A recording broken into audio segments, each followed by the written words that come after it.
Hi Sat Shri Akal ji, welcome to my terrace, welcome to Hariyali by Cherry. So आज हम थोड़े से क्वेश्चंस आंसर करेंगे। सो ये मैंने लिस्ट कर लिए थे, इंस्टाग्राम पे आपने मुझे काफ़ी सारे क्वेश्चंस भेजे थे। So I am going to answer a few of them and we are going to harvest a few veggies. All right, so the first question was any leafy greens that can be grown in North India during summer months. So अभी this is mid February, आप पालक, मेथी और धनिया तीनों लगा सकते हो, but आप थोड़ा बेटर होगा अगर आप इनको थोड़ी सी छाया में रखोगे, शेडियर लोकेशन जहाँ पर आफ्टरनून सन ज़्यादा ना आए, और ये अप्रैल बिगिनिंग अप्रैल तक अच्छे से चलेंगी। आप स्विस चार्ड और केल भी लगा सकते हो, they are very hardy. Swiss chard तो पालक से भी ज़्यादा हार्डियर होती है और बहुत ही अच्छे से चलती है गर्मियों में। सो आप ये सारी वेजिटेबल्स लगा सकते हो। प्लस अमरंथ चुलई होती है जो, वो भी एक लीफी ग्रीन है जो गर्मियों के लिए बनी है और गर्मियों की होती है। सो आप वो भी लगा सकते हो। और मुझे लेना था थोड़ा धनिया, तो मैं अपना धनिया ले लेती हूँ। Another very interesting question was how do we control pests naturally? So अभी इसके लिए मैं आपको दिखाऊंगी कि मैं कंपेनियन प्लांटिंग कैसे करती हूँ। So अभी तो बहुत नेचुरली मैं कंपेनियन प्लांटिंग करती हूँ। पहले तो होता था कि इसको इसके साथ लगाना है या नहीं। So I'm just going to show you a few examples. Okay, so I hope ये आपको दिखे। तो जो कैबेजेस और ब्रोकली होती है और गोभी होती है, ब्रासिका फैमिली मेनली, उसके साथ हम अनियंस लगाते हैं। तो ये आप देख रहे हैं, ये मैंने स्प्रिंग अनियंस ट्रांसप्लांट किए थे और इनको मैं इनके बल्ब्स के लिए नहीं ग्रो कर रही हूँ। So the onions are being grown as a companion to the cabbages, ताकि इनकी स्मेल से जो पेस्ट है वो यहाँ पर आए ना। It's not a foolproof way, companion planting foolproof नहीं है, बट हाँ बहुत बार ये एक वर्क करती है। ऑल्सो आपको नास्टर्शियम्स दिखेंगे पीछे, तो काफ़ी सारे नास्टर्शियम्स हैं, और nasturtium also belongs to the cabbage family. तो बहुत बार मैंने देखा है कि वो जो बटरफ्लाई कैबेज मॉथ होता है वो अपने एग्स नास्टर्शियम पे ले कर देता है and the cabbage kind of gets saved. तो वो भी एक कंपेनियन प्लांटिंग है। So nasturtiums also are really helpful in this. अच्छा, now for tomatoes, what can we use as in companion planting? We can use basil. तो मैं BECIL लगाती हूँ, मेरीगोल्ड लगा सकती हूँ, कैलेंडुला मैं यूजुअली लगाती हूँ टोमेटोज़ के साथ, एंड लेटस लग जाता है, एंड ऑरेंज कैरेट्स, एंड ये सारा कुछ। You can also use garlic as a companion to your tomato plants, because garlic की एक बहुत तीखी स्मेल होती है, so the pest don't really want to come there. So you can use these as companion planting for your tomato plants. I want to add this, when you look at my space, please see there are a lot of flowers over here. So nasturtiums grow हो रहे हैं, मेथी पे फूल आ गए हैं और उस पर बहुत ज़्यादा मक्खी है। There is sunflower, there is dahlia, there is lots of calendula over here. So I've grown all of these flowers just to attract in the beneficial insects. तो bees को attract करते हैं, लेडी बर्ड्स को attract करना है, also the insects जिनके मुझे नाम भी नहीं पता। So we are going to try and attract in all of them just so as we can have a very healthy ecosystem. ये फूल प्रूफ वेज नहीं है, I have seen pest attack with them. तो इनके साथ भी paste attack होते हैं but कम होते हैं। Plus you are making a healthier garden, no sprays, no chemicals, so it's a very healthy ecosystem जो मुझे लगता है। So just add in a lot of flowers, native flowers, desi flowers, ये ऐड इन करने की कोशिश करनी है। सो एक क्वेश्चन है, generic fertilisers for a working couple who don't have time to make one. So for you I would say आप vermi compost ले सकते हैं, ये सब अमेज़ॉन पे मिल जाता है या फिर लोकल नर्सरी में। So you can take some vermicompost. मेरा फेवरेट है सीवीड फर्टिलाइज़र, आप सीवीड फर्टिलाइज़र भी यूज़ कर सकते हैं।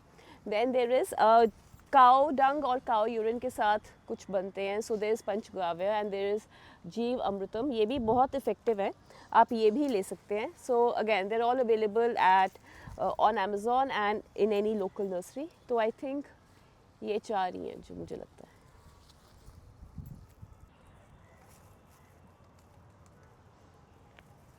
Right. Another question was how to properly grow healthy tori and ghia on rooftop for better harvest. Okay, so you have to give your tori, ghia, cucumber, tar, इन सबको आपने deep pots देने हैं। So something which is at least 15 inches deep, उससे ज़्यादा दे सकते हो, 15 to 18 inches deep दे सकते हो आप। सो इतना तो आपने देना ही है। मेक गुड सॉइल, अच्छे से मिट्टी बनाओ।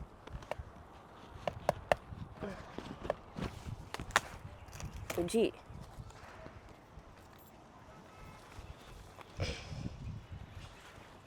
मेक गुड सॉइल एंड मिट्टी में नीम पाउडर, नीम मैन्योर ज़रूर मिलाना, उसको स्किप मत करना।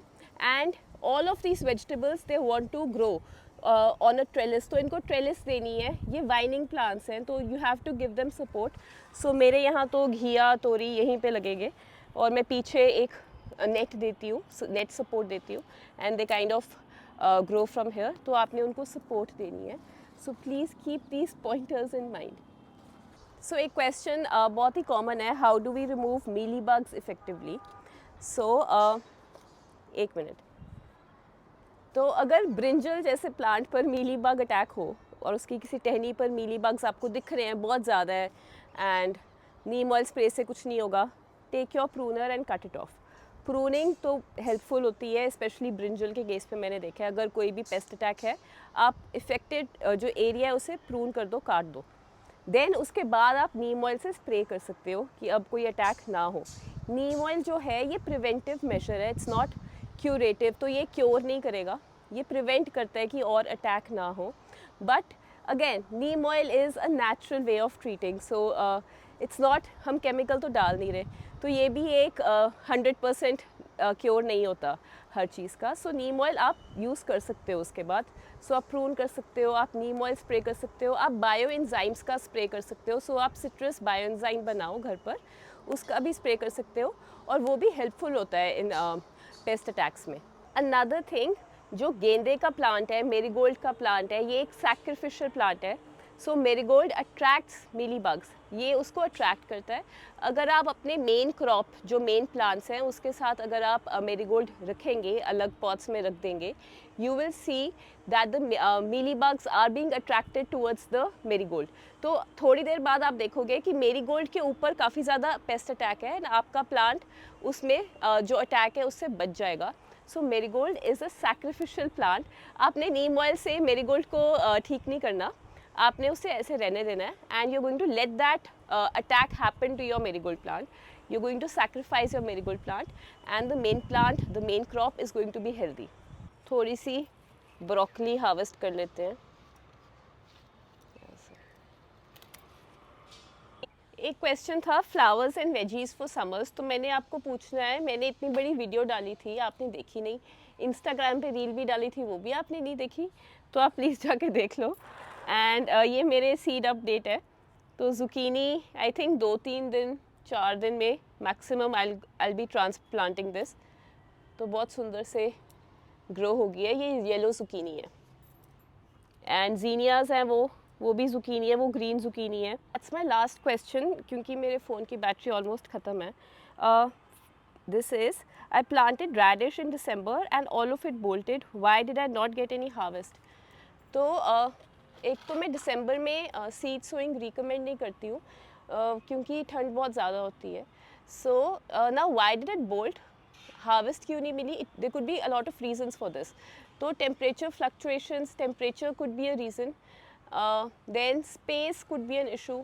कम स्पेस देते हैं हम किसी प्लांट को तब भी वो बोल्ट कर जाता है, शायद गमला छोटा है, शायद सीड्स बहुत ज़्यादा इकट्ठे लगे हैं, so that could be an issue. अगर हम पानी नहीं देते, so lack of water is also sometimes it kind of makes the plant bolt, तब भी फ्लावर कर जाता है। सो these could be the reasons for you not getting any radish. So बस ये थी मेरी आज की हार्वेस्ट। हमें कॉलीफ्लावर, ब्रोकली, थोड़ी सी गाजर, एंड मैंने कुछ टाइम पहले थोड़े से पोटैटोज़ हार्वेस्ट किए थे, तो ये भी आपको दिखा रही हूँ। Thank you so much for watching and appreciating. Shoot in more of your questions down in the comment box. I will get back to you. And I'm not an expert. I'm just somebody who's trying my hands at gardening, and I'm trying to grow my own food. मुझे बहुत अच्छा लगता है, so I'm just trying to grow as much as possible. Thank you so much for appreciating and supporting my videos. Thank you. Sat Sri Akal.